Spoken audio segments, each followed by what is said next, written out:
Hello and welcome to Dynamic Study. Today I will discuss about United Nations. International relations के एक बहुत important chapter है United Nations. उसके बारे में एक डिटेल्स वीडियो बनाएंगे और यहाँ पर सिर्फ यूनाइटेड नेशंस के बारे में होगा और उसके ऑर्गेनाइजेशंस के बारे में दूसरे वीडियो में होगा। So let's start.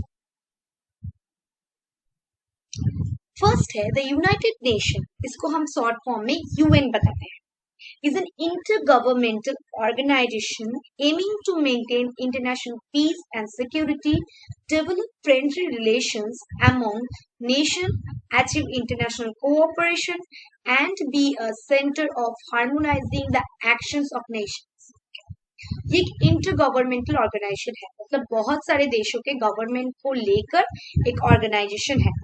इसका एम है to maintain international peace and security, अंतरराष्ट्रीय क्षेत्रों में शांति और सिक्योरिटी सुरक्षा को डेवलप करना, मेंटेन करना और एक दूसरे राष्ट्रों के साथ फ्रेंडली रिलेशन को डेवलप करना, उसे रखना एंड अचीव इंटरनेशनल कोऑपरेशन, एक देश के साथ दूसरे देश का कोऑपरेशन को एस्टेब्लिश करना एंड क्या है एक दूसरे देश सारे देश को हार्मोनाइज करना, मतलब एक धागे में बांधना।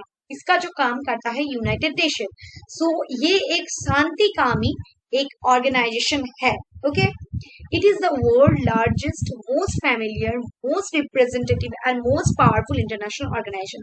ये वर्ल्ड का सबसे बड़ा एक ऑर्गेनाइजेशन है, ये सबसे फैमिलियर भी है और ये हम सब जानते हैं इसके बारे में। ये बहुत सारे रिप्रेजेंटेटिव है, मतलब बहुत सारे देश इसका मेंबर्स हैं और ये बहुत सारे पावरफुल इंटरनेशनल ऑर्गेनाइजेशन है। Okay, it is not a regional organisation, it is a international organisation. So very important, हर चीज यूनाइटेड नेशंस के बारे में इंपॉर्टेंट है। ये इससे बहुत सारे क्वेश्चन बन सकते हैं। Okay, let's move. सो ये है इंटरनेशनल नेशंस का लोगो और ये सारे कंट्रीज का फ्लैग और ये यूनाइटेड नेशंस का ऑफिस। ओके, नेशन यूनाइट्स, ये ऑफिस और ये लोगो है। ओके, लेट्स सो देखते हैं। The United nation established after world war II with the aim of preventing future wars, succeeding the ineffective League of Nations. Okay. तो league of Nations के बारे में मैं एक वीडियो बना दूंगी। सो फर्स्ट वर्ल्ड वॉर के बाद क्या हुआ, विश्व में शांति को एस्टेब्लिश करने के लिए वुड्रो विल्सन ने एक 14 पॉइंट के बारे में बताया और जिससे कि लीग ऑफ नेशन एस्टेब्लिश्ड हुआ। Okay, so League of nation established होने के बाद हम सोचे थे कि वर्ल्ड वॉर II नहीं आएगा, लेकिन वर्ल्ड वॉर II आया, लीग ऑफ नेशंस फेल हुआ। सो इसके बाद और फ्यूचर में कोई वॉर ना हो और ऐसा खराब सिचुएशन ना हो, इसको प्रिवेंट करने के लिए यूनाइटेड नेशंस एस्टेब्लिश की गई। ओके, जो वर्ल्ड वॉर II के बाद मतलब 1945 के बाद ये एस्टेब्लिश हुआ और इसका जो मेन एम था कि फ्यूचर में कोई लड़ाई झगड़ा या वॉर ना हो, ऐसा कैओटिक सिचुएशन वर्ल्ड में ना हो। ओके, नेक्स्ट है the organization mission to preserve world peace was complicated in its early decades by the Cold War between United States and Soviet Union and their respective allies. Its mission have consisted primarily of unarmed military observers and lightly armed troops with primarily monitoring, reporting and confidence building roles. Okay, सो ये जो organisation United nation है, ये first जो stage है, first decades है उसके 1945 से 1955 ये टाइम तक बहुत कॉम्प्लिकेटेड था। पीस एस्टेब्लिश होगा या नहीं होगा, इसको लेकर एक बहुत बड़ा प्रॉब्लम चल रहा था। कोल्ड वॉर चल रहा था, 1991 तक ये कोल्ड वॉर चला। So United Nations and United Soviet Union, इनमें कौन ज्यादा पावरफुल है, इसको लेकर बहुत ज्यादा लड़ाई हो रही थी। सो कोल्ड वॉर सिचुएशन आ रही थी एंड देयर रिस्पेक्टिव अलाइज, उनको अलाइज को लेकर जो यूनाइटेड स्टेट्स के सपोर्ट में है वो यूनाइटेड के तरफ से लड़ने के लिए रेडी है, सोवियत यूनियन के तरफ से जो लड़ने के लिए रेडी है। सो एक कैओटिक सिचुएशन था, एक कॉम्प्लिकेटेड सिचुएशन था, कोल्ड वॉर का सिचुएशन था। लड़ाई होगा या नहीं होगा, इसके लिए एक बहुत सिचुएशन कॉम्प्लिकेटेड था। So its missions have considered primarily of unarmed military observers. इसका जो मिशन था कि ख्याल रखना जो अनआर्म मिलिट्री ऑब्जर्वर्स को ख्याल रखना कि उनका जो वो क्या कर रहे हैं उसको देखना, और जो लाइटली आर्म्ड ट्रूप्स है जो पुलिस है उनको मॉनिटर करना, रिपोर्ट करना, एक बताना कि क्या हो रहा है वर्ल्ड में, कौन सा पुलिस क्या सिचुएशन है, कौन सा मिलिट्री कितनी कैओटिक सिचुएशन में है, वो क्या रूल्स बना रहे हैं, वो क्या सिचुएशन किस तरफ जाएगा, इसके बारे में वो रिपोर्ट करते थे। तो यूनाइटेड नेशन उस स्टेज पे सिर्फ पहले के 10 साल ये सारे काम करते थे। Okay next.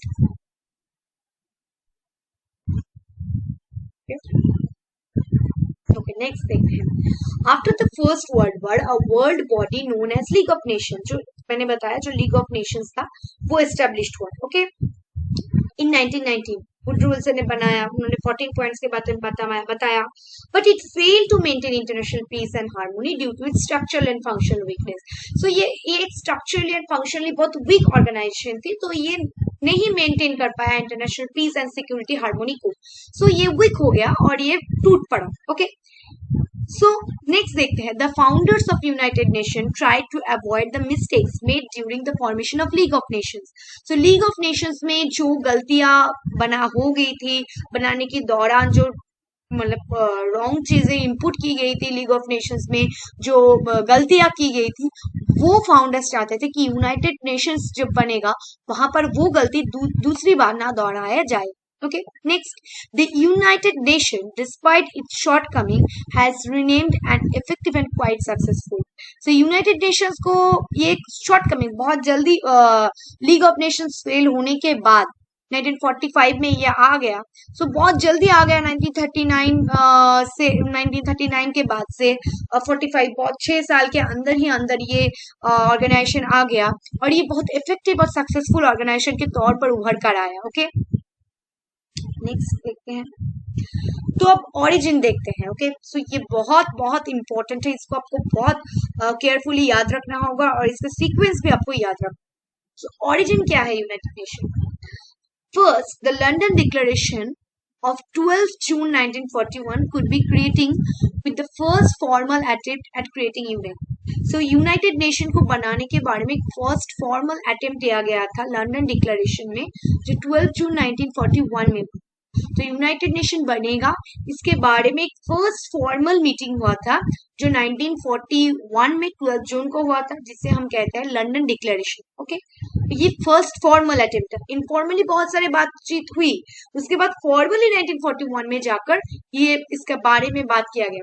Next, Atlantic Charter of 14th August 1941, which stressed upon the need for establishing an international body designed to maintain peace and security in the world.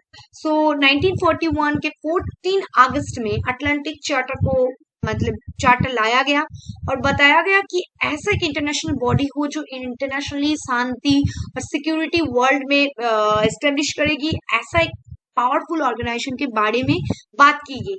Okay so Atlantic charter में बताया गया कि stress किया गया, वो focus कर रहे थे कि एक ऐसा इंटरनेशनल बॉडी होगा जो इंटरनेशनली सिक्योरिटी एंड पीस को एस्टेब्लिश करेगा। Okay next, on January 1 1942, the anti-Axis coalition, then comprising 26 countries, meet in Washington DC to affirm Atlantic Charter. So 1942 में 1 जनवरी को जो एंटी-एक्सिस कोalition थे वो लोग वहां कर 26 कंट्रीज वाशिंगटन डीसी पे आए और उन्होंने अटलांटिक चार्टर को सपोर्ट किया। सो फर्स्ट फॉर्मल मीटिंग हुई कब? 12 जून 1941 को, जिसे हम लंदन डिक्लेरेशन के बताते हैं। उसके बाद अटलांटिक चार्टर लाया गया जहां पर बताया गया कि एक इंटरनेशनल बॉडी होगा जो मेंटेन पीस एंड सिक्योरिटी को मेंटेन करेगा। उसके बाद 1 जनवरी 1942 को 26 कंट्रीज वाशिंगटन डीसी में आकर अटलांटिक चार्टर को सपोर्ट करने के बाद कर रहे थे। Okay next, the next significant step in the formation of United Nations was taken on 30th October of 1943 when Britain, United Nations, China and Soviet Union announced in Moscow that they sincerely recognize the need to create an organization. 1943 30 अक्टूबर एक significant, एक बहुत महत्वपूर्ण step लिया गया United Nations को बनाने के लिए।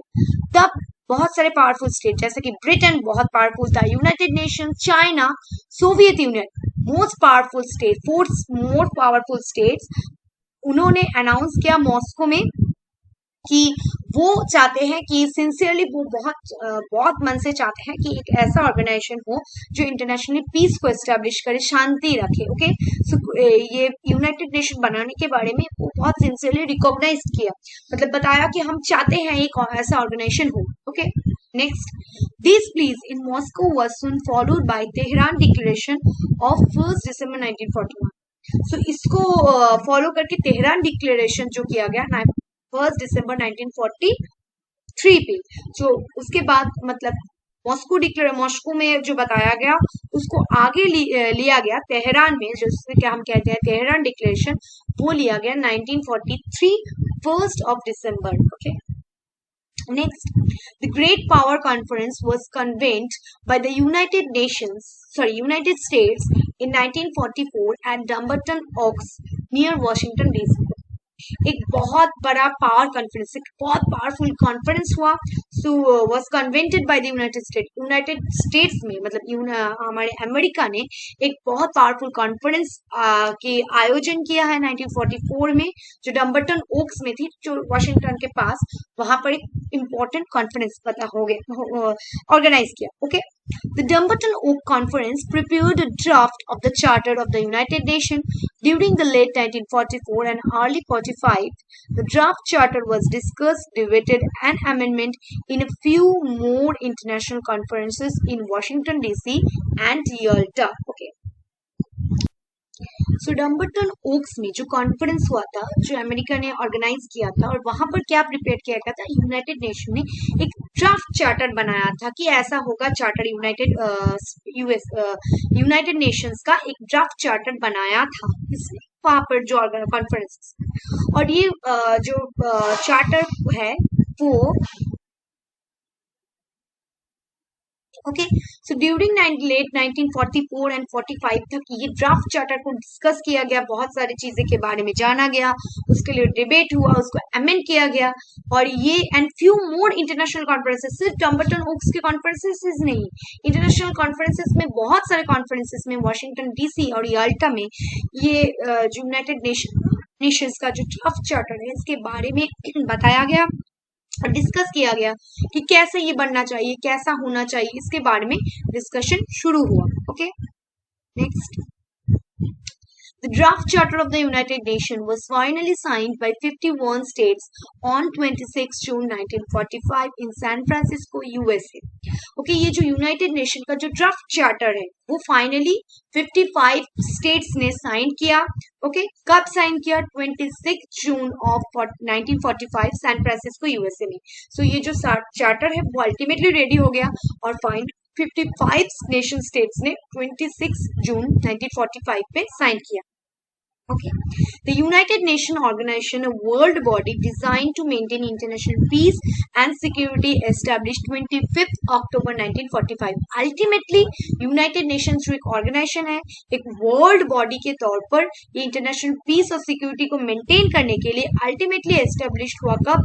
25 अक्टूबर ऑफ 1945. सो एवरी ईयर 25 अक्टूबर इसका हैप्पी बर्थडे जो होता है, यहाँ एस्टेब्लिशमेंट डे, वो पालन किया जाता है। ओके, सो अल्टीमेटली ये एक ऑर्गेनाइजेशन के तौर पर 25 अक्टूबर 1945 में काम पर आया। ओके, नेक्स्ट, अब इसके आर्टिकल 1 और 2 के बारे में थोड़ा जान लेते हैं। Okay, article 1 and 2 of the United UN Charter clearly elaborated the purposes and principles of the United Nation. Okay, so Article 1 और 2 में United Nation के जो चार्टर है वहां पर Article 1 and 2 में जो इसका पर्पस है, इसका प्रिंसिपल्स है, इसके बारे में बताया। सो फर्स्ट आर्टिकल देखते हैं, बताया गया है the purposes of the United nation. United Nation का पर्पस क्या है, किस लिए ये बना है? फर्स्ट है to maintain international peace and security, and to that end to take effective collaborative measures for the prevention and removal of threats to the peace. मतलब इंटरनेशनली शांति सिक्योरिटी को एस्टेब्लिश करना, तब तक जब तक ना शांति एस्टेब्लिश हो तब तक करना। Okay, to take effective collective measure, और कलेक्टिवली एक स्टेप्स लेना कि जैसे कि कोई थ्रेट ना आए पीस में, शांति के लिए कोई थ्रेट या कोई नेगेटिव एस्पेक्ट ना आए, इसके लिए रिमूवल ऑफ थ्रेट्स, जो थ्रेट्स थे उसे रिमूव करने की बात की गई। ओके, और शांति को एस्टेब्लिश करना ही उसका मेन फोकस। नेक्स्ट है to develop a friendly relations among nations based on the respect for the principle of equal rights and self-determination of people, and to take other appropriate measures to strengthen universal peace। मतलब एक अच्छा relations बनाना Nations के साथ, दूसरे एक देश के साथ दूसरे देश का एक अच्छा friendly relations banana, on respect of the principle of equal right, सारे देश को एक समान अधिकार देना, और सेल्फ डिटर्मिनेशन, उनको बहुत सारा पावरफुल बनना, सारे देश को समान तरह से देखना, और इन यूनिवर्सली सारे देश को शांति देना, एक अप्रोप्रिएट मेजर लेना उनके लिए। ओके, आर्टिकल 2 में बताया गया the organization is based on the principle of sovereign equality of all its members. मतलब जो मेंबर्स इसके होंगे यूनाइटेड नेशंस के, वो सारे देश सोवरेन होंगे और उनके पास इक्वलिटी पावर होगी, उनकी इंटरनल अफेयर्स में यूनाइटेड नेशन दखल अंदाजी नहीं करेगा। यही मेन बात था यूनाइटेड नेशंस का। नेक्स्ट देखते हैं, each year on 25 October the United Nation celebrates anniversary, इसका जो एनिवर्सरी है वो पालन किया जाता है। The UN day marks the anniversary of the entry into force of the United charter and the founding of the organization in 1945। So United Nation का जो चार्टर बनाया गया था उसका जो अल्टीमेटली काम पे लागू हुआ, जो एंट्री ऑफ द फोर्स मतलब came into force in 1945 12 October. Okay, the name United Nation was coined by United States President Franklin D. Roosevelt। Okay, ये बहुत इंपॉर्टेंट है। ओके, यूनाइटेड नेशंस का जो नाम है ये किसने दिया था? ये यूएस प्रेसिडेंट फ्रैंकलिन रूजवेल्ट ने इसका नाम दिया था। ओके, अब देखते हैं इसका मेन ऑर्गन्स कौन से हैं। फर्स्ट है जनरल असेंबली, दूसरा है सिक्योरिटी काउंसिल, थर्ड है economic and social council, fourth है ट्रस्टिव काउंसिल, फिफ्थ है international court of justice, and है यूनाइटेड यूएन सेक्रेटरी। ओके, इसके बारे में एक डिटेल वीडियो मैं नेक्स्ट वीडियो में लाऊंगी। Okay, the foreigner of the United Nations was the League of Nations, an organization convinced in circumstances of the First World War and established in 1919 under the Treaty of Versailles to promote international cooperation and achieve peace and security। So United Nation का जो पूर्व Shuri है so वो है League of Nations जो 1919 में बना था, उसका भी वो कब बना था? वार्सली ट्रीटी ऑफ वर्सली के दौरान इंटरनेशनल पीस और सिक्योरिटी को एस्टेब्लिश करने के लिए वो भी बना था। Okay, it will celebrate it's 75th anniversary of 24 अक्टूबर 2020। सो 2020 में जो 24 अक्टूबर को ये 75th एनिवर्सरी जो डायमंड सिल्वर जुबली होता, सिल्वर नहीं गोल्डन डायमंड जुबली, वो पालन किया गया। ओके, नेक्स्ट द ऑब्जेक्टिव क्या क्या है? ओके, यूनाइटेड नेशन के चार्टर के अनुसार to maintain international peace and security, international शांति एंड सिक्योरिटी को जो सिक्योरिटी है उसे मेंटेन करना। नेक्स्ट है to develop friendly relation among nation states on the basis of equality and principle of self determination, दूसरे लोगों देशों के साथ अच्छा रिलेशंस बनाना। नेक्स्ट है to foster world wide cooperation in solving economic, social, cultural and humanitarian problems.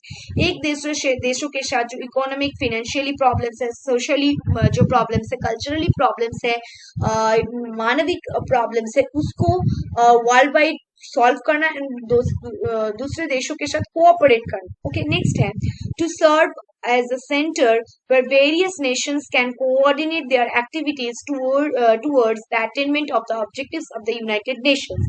मतलब world wide एक कोऑर्डिनेशन बनाना, दूसरे देशों के साथ अच्छा रिलेशंस बनाना। ओके, नेक्स्ट है to save succeeding generation from the source of war. Okay, so जो वॉर का जो प्रॉब्लम्स है उसको उससे ही क्लियर करना। ओके, उसको लागू करना, उसको मिटाना। ओके, नेक्स्ट है देयर आर 6 ऑफिशियल लैंग्वेजेस। ये बहुत इंपॉर्टेंट है कि यूनाइटेड नेशन में कौन से ऑफिशियल लैंग्वेजेस यूज होते हैं। यूनाइटेड नेशन में अरबिक यूज होते हैं, चाइनीज होते हैं, इंग्लिश होते हैं, फ्रेंच होते हैं, रशियन होते हैं and Spanish. This are the 6 official languages of the United Nations. Okay, so ये है यूनाइटेड नेशंस का सारे देश एक साथ, ओके, ये पीसफुली रहते हैं, ये मेन चीज है यूनाइटेड नेशंस का, ओके। सो ये एक ऐसा ऑर्गेनाइजेशन है जो शांति चाहता है, वर्ल्ड वाइड शांति एस्टेब्लिश करने के लिए ही ये ऑर्गेनाइजेशन एस्टेब्लिश किया गया था after the world war 2, okay. So thank you.